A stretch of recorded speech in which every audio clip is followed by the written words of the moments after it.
Merhaba, ben Erol Eti.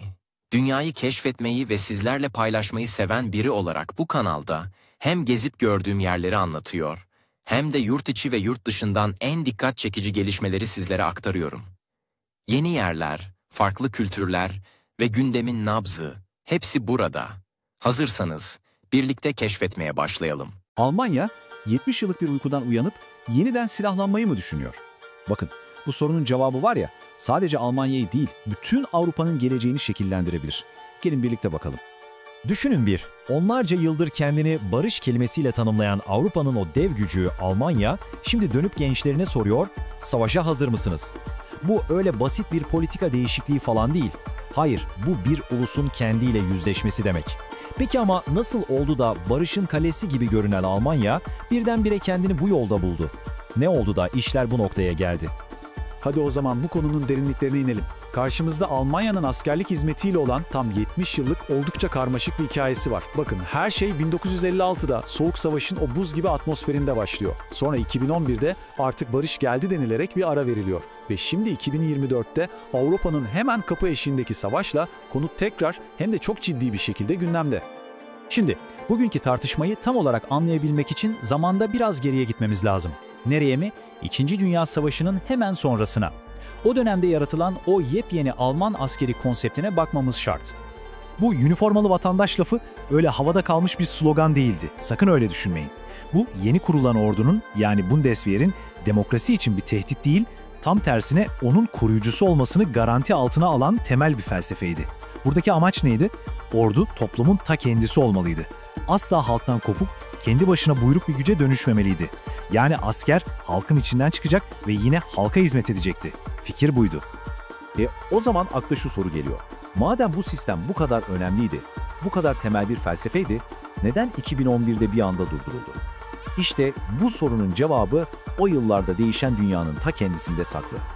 Bakın tam 55 sene boyunca Almanya'daki genç erkeklerin önünde iki yol vardı.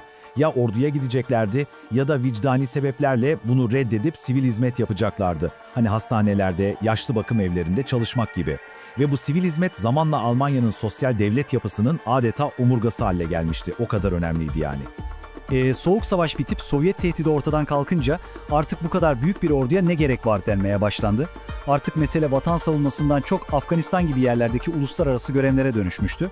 Hal böyle olunca da 2011 yılında zorunlu askerlik hizmeti resmen askıya alındı. Şimdilik gerek yok dendi. Ama gelin görün ki günümüze hızla geldiğimizde manzara tamamen değişti. Hem de ne değişme. Ve bu yeni durum Alman ordusunun aslında ne kadar ciddi bir krizde olduğunu gözler önüne serdi. İşte tam bu noktada Şansölye Scholz çıktı ve o meşhur kelimeyi söyledi. Zeitenwende, yani dönüm noktası. Bu aslında Almanya'nın 10 yıllardır devam eden o barışçıl, pasifist dış politikasının bittiğinin ilanıydı. Bu tek kelime bütün ülkeyi kendi savunma gerçekleriyle acı bir şekilde yüzleşmeye itti. Ve karşılaştıkları tablo gerçekten de endişe vericiydi. Rakamlara bakalım. Bundeswehr, yani Alman ordusu hem yaşlanıyor hem de sürekli küçülüyor. Hani bir zamanlar Soğuk Savaş döneminde yarım milyondan fazla askeri vardı ya, işte o günlerden eser yok. Şu anki asker sayısı 181 bin civarında. Bu hedeflenen 203 binin bile epey altında. Ve mesele sadece asker sayısı da değil. Keşke öyle olsa. Bakın 2021'de yapılan bir denetim raporu var. Durumun vehametini gösteriyor. Örneğin helikopterlerin sadece %40'ı uçabilir durumdaymış. Sadece %40. Bu rakamlar yıllardır savunmaya yeterli yatırım yapılmamasının acı bir sonucu. Başka bir şey değil. İşte bu acı gerçeklerle yüzleşen Savunma Bakanı Boris Pistorius da çıktı ve masaya yepyeni ama bir o kadar da tartışmalı bir plan koydu. Ama bakın bu plan öyle hadi eskiye dönelim tarzı bir zorunlu askerlik değil. Hayır, tam tersine. Bu en istekli ve en yetenekli olanları seçmeye yönelik modern bir sistem. Amaç ne? Her yıl 18 yaşına giren yaklaşık 400 bin gence gönderilecek zorunlu bir anketle en az 5 bin yeni, motive ve kalifiye asker kazanmak. Tahmin edebileceğiniz gibi bu teklif ortaya atılır atılmaz Almanya'da kıyamet koptu. Güvenlik, maliyet, vatandaşlık görevi, herkes bir şeyler söylüyor. Ülke resmen ikiye bölünmüş durumda.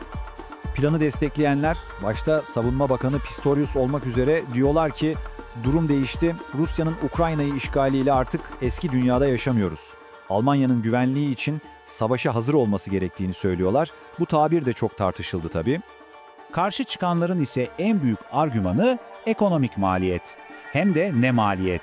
Bakın, Saygın İFO Enstitüsü bir hesaplama yapmış. Diyorlar ki, gençleri eğitimden ve iş hayatından çekmek Alman ekonomisine yılda 70 milyar avroya mal olabilir. 70 milyar avro! Bu rakam Almanya'nın yıllık eğitim bütçesinden bile fazla. İnanılmaz değil mi? Bir de işin kişisel boyutu var tabii. Sosyal medyada bir Alman vergi mükellefinin yazdığı gibi zaten en yüksek vergi diliminden vergi ödüyorum. Daha ne yapmamı bekliyorsunuz? Bu aslında çok yaygın bir düşünce. Birçok Alman ben zaten vergimle, emeğimle ülkeme hizmet ediyorum diyor ve bir de üstüne zorunlu hizmet fikrine sıcak bakmıyor. İşte bütün meselenin özeti de bu aslında. Almanya tam bir yol ayrımında. Bir yanda kapıdaki tehdit nedeniyle acil bir ulusal güvenlik ihtiyacı var. Diğer yanda ise ülkenin ekonomik refahı ve tabii ki vatandaşların kişisel özgürlükleri. Ve tam ortada da şu kritik soru duruyor. Bu ağır yükü sadece belirli bir grup gencin omuzlarına yüklemek ne kadar adil? Yani sonuçta anlıyoruz ki bu konu basit bir askerlik kanun değişikliğinden çok daha fazlası. Bu, Almanya'nın kendi kimliğiyle, geçmişiyle ve gelecekteki rolüyle ilgili devasa bir tartışma. Ve verecekleri cevap sadece Berlin'deki siyasetçileri değil, sokaktaki her bir Alman vatandaşını, hatta tüm Avrupa'yı yakından ilgilendiriyor.